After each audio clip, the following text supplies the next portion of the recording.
There are mysteries that leave behind a trail of violence, and then there are mysteries that leave behind a profound, terrifying silence.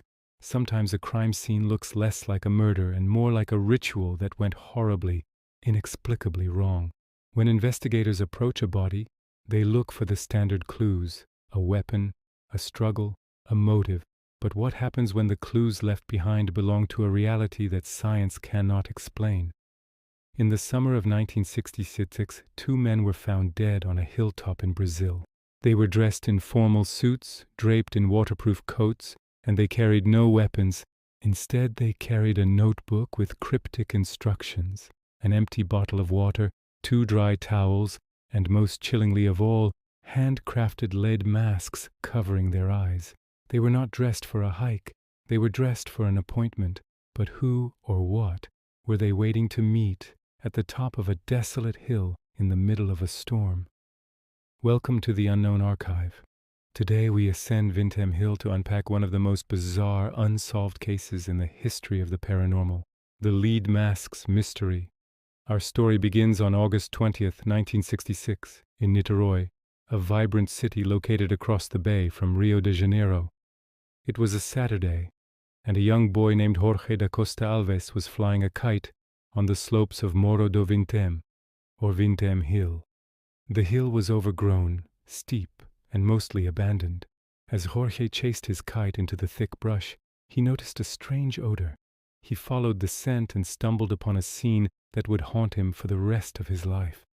Lying side by side in the tall grass were the bodies of 2 grown men. They were positioned neatly, suggesting they had laid down voluntarily. There was no blood, no signs of a struggle, and the surrounding vegetation was completely undisturbed.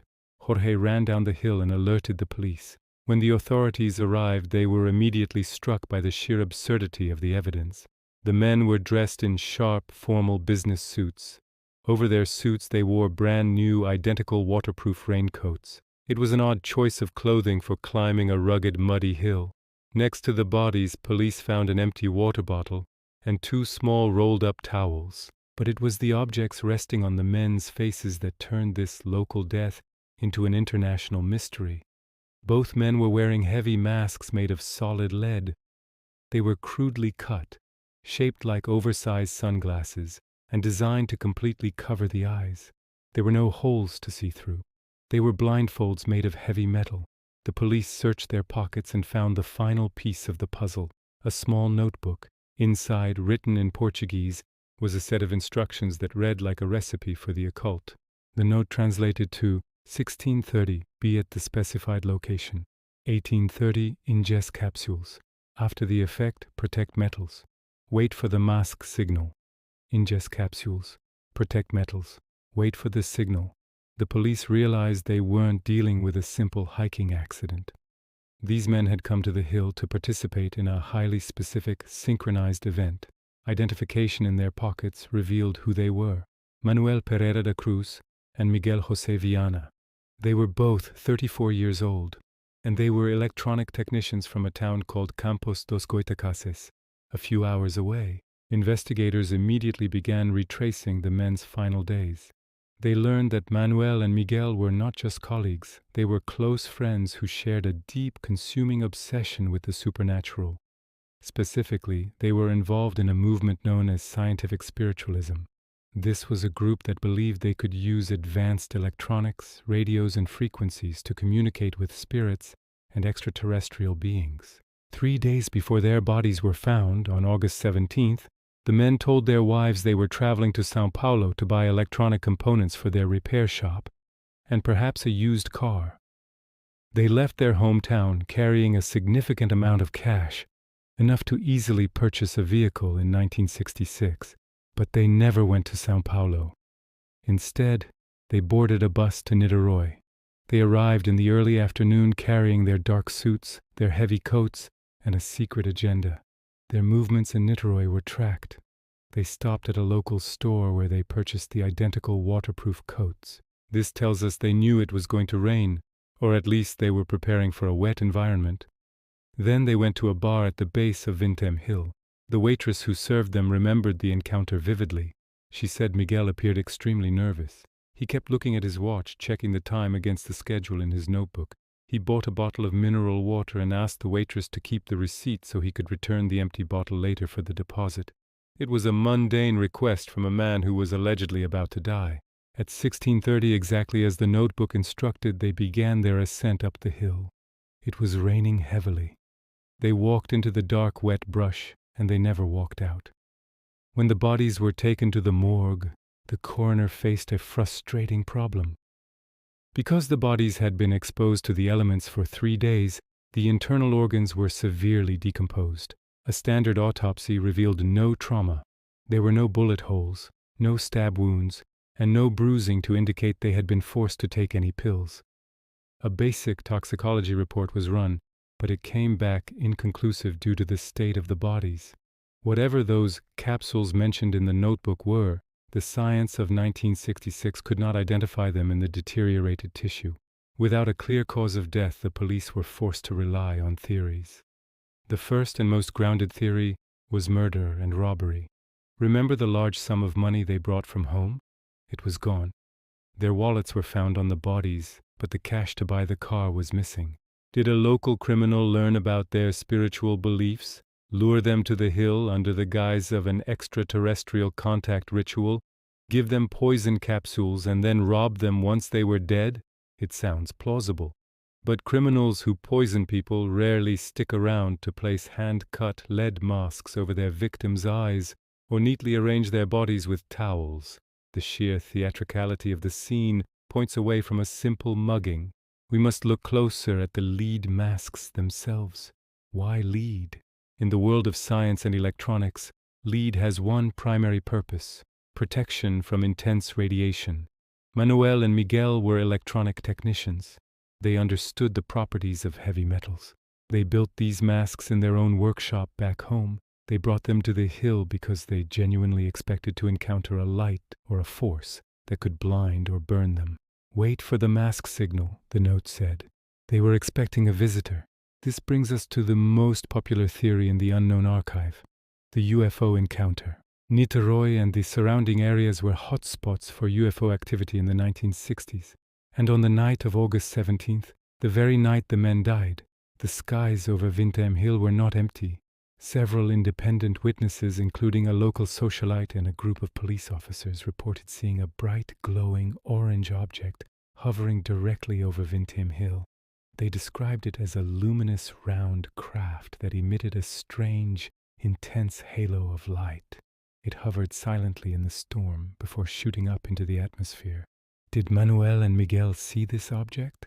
Did the capsules alter their consciousness, preparing their minds for contact, while the lead masks were meant to protect their retinas from the craft's propulsion system? If they did make contact, did the intense energy of the craft stop their hearts? Was the cause of death not poison, but an electromagnetic shock wave that left no physical marks on their skin? To understand their mindset, investigators raided their workshop in Campos. What they found deepened the mystery. The shop was filled with strange electronic devices, radios modified to receive anomalous frequencies, and a large library of books on spiritism.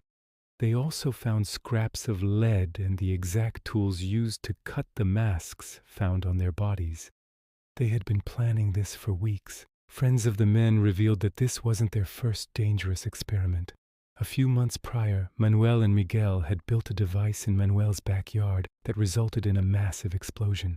The blast shattered windows in the neighborhood. When questioned, the men claimed they were trying to capture spiritual energy from the atmosphere. Even more disturbing was a historical connection the police uncovered. 4 years earlier, in 1962, another electronic technician with ties to the same scientific spiritualist group was found dead on a different hill in the region. He too had died without any apparent cause, and he too was found with a homemade lead mask next to his body. This wasn't an isolated incident. This was a pattern, a secret society of technicians trying to hack the universe, using their bodies as antennas, and paying the ultimate price. Some researchers suggest the towels found at the scene were meant to be used to wipe away sweat caused by the ingestion of the capsules. Or perhaps they were meant to be placed on the wet ground to protect their electronics. But what were the capsules? Some believe they were psychedelic drugs, perhaps LSD or a strong local hallucinogen, meant to induce a trance state to communicate with the entities. A lethal overdose of an unknown substance, combined with the extreme stress and the freezing rain on the hill, could have easily triggered a dual cardiac arrest. But again, what about the missing money? The intersection of the missing cash and the UFO sightings creates a frustrating paradox. Could it be both? Could a fellow member of their spiritualist group have promised them the ultimate encounter, taken them to the hill, given them poison, and walked away with the money while a coincidental atmospheric phenomenon lit up the sky? Or did they willingly give the money to a guide who led them to the contact point? In cults, large sums of money are often handed over as a demonstration of faith. We also have to consider the ball lightning theory. The men were on a high point, during a severe thunderstorm, wearing heavy metal masks and carrying metal tools. Could a rare form of ball lightning have struck near them, electrocuting them instantly without leaving the massive burns associated with a direct lightning strike? It's scientifically possible, but the odds of two men dying perfectly side by side from ball lightning exactly at the time they scheduled a signal are astronomically low. The lead mask's case forces us to look at the intersection of belief and reality.